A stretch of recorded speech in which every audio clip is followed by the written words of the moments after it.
Mga ate at kuya, feeling ko kahit na hindi i-reveal ni Attorney Trixie na siya ay nasipa na. Mukhang nasipa na. Hold on, open ko lang ha. Dahil kong ni-ready, kaloka.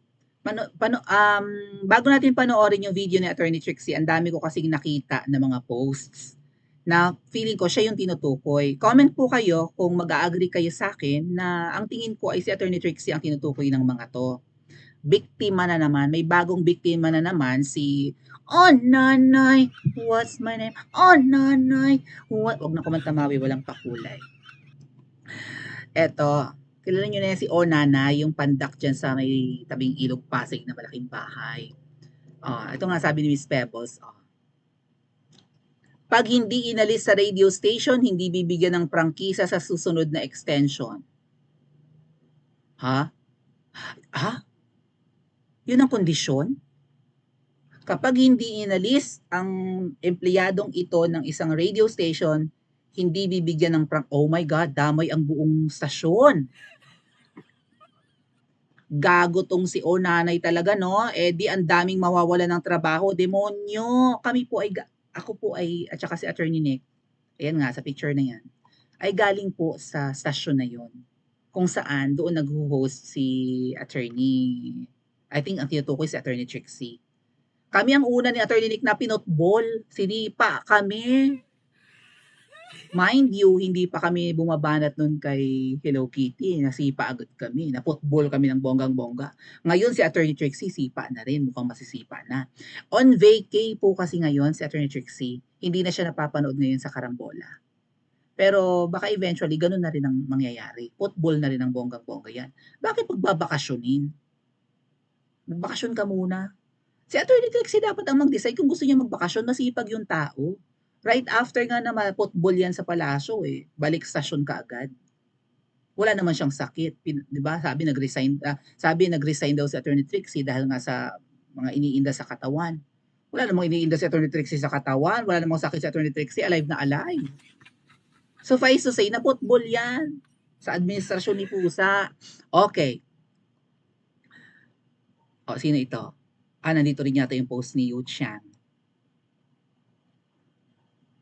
Ayan. Basta ako, Mare, sabi ni Yu Chang, dali, ano ko lang, compress ko lang.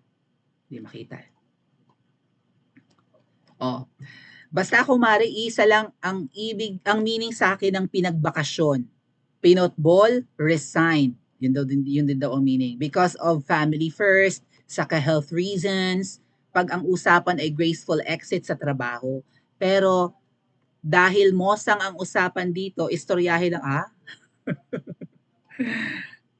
Kung ako sa'yo, wag mo nang ipilit ang sarili mo dyan sa stasyon na yan. I think si Attorney Trixie ang tinutukoy niya. I suggest apply ka sa SMNI. Yes, good idea, di ba?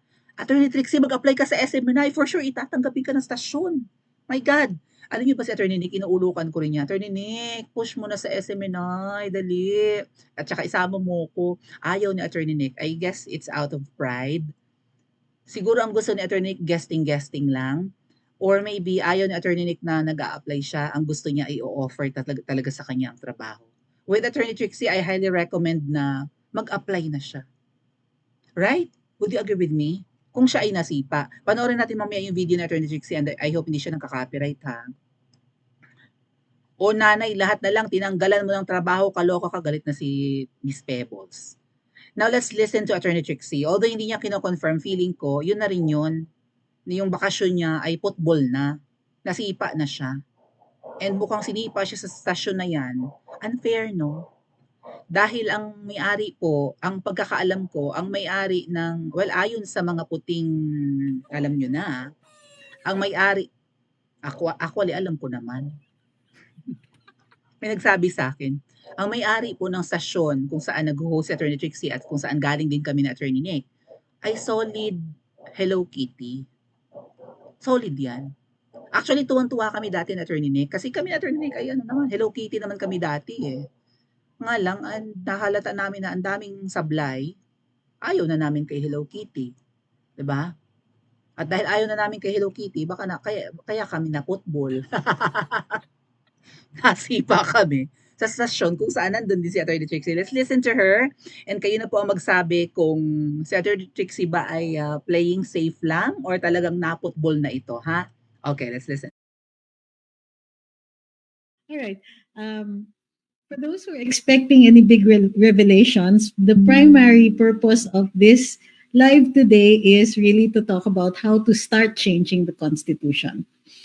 Sabi ni Piping Dilat, is it time na ba? No, it is not. Okay? Ganito po yun eh. I don't know if anybody has ever read The Tipping Point, but there is a time for everything. And there is a way to get to that time. So, let's see. Okay? Ang point dito is, yes, I am on vacation officially from my program in Carambola on DWIZ 882 AM and Alio 23. It's simulcast both sa radio at saka sa TV. Now, there's a lot of things being said about that, and I can neither confirm nor deny. Naks! Ang politiko! Grabe!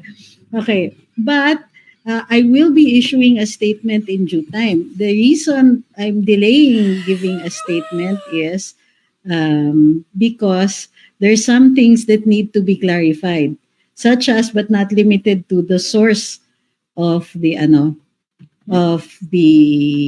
reason why I am out, diba? Why I am out on vacation. Kumbaga, sabi ni Jackie, may sakit daw po kayo. I do still have a sore throat and I continue. In case you haven't noticed, I strain every night to talk. Okay. Sabi niya, she can neither confirm nor deny na siya ay natanggal na. Pero kino-confirm niya na siya ay on vacation. Ang tanong, siya baga ang nag-apply ng kanyang vacation leave or pinagbakasyon si Attorney Trixie? Hindi natin alam kung bakit siya pinagbabakasyon. Magbakasyon ka muna. Bakit? Well, may sore throat lang naman daw siya. At mga dad kuya, pag nawala si Attorney Trixie sa Carambola, walang buhay yung program. Umaga yun, di ba? Carambola sa DWIZ. Umaga yun. Walang buhay yung program na yun. Siya yung Rose Among the Thorns. Puro lalaki ang host doon. Yun ang most viewed and most listened to na program ng DWIZ.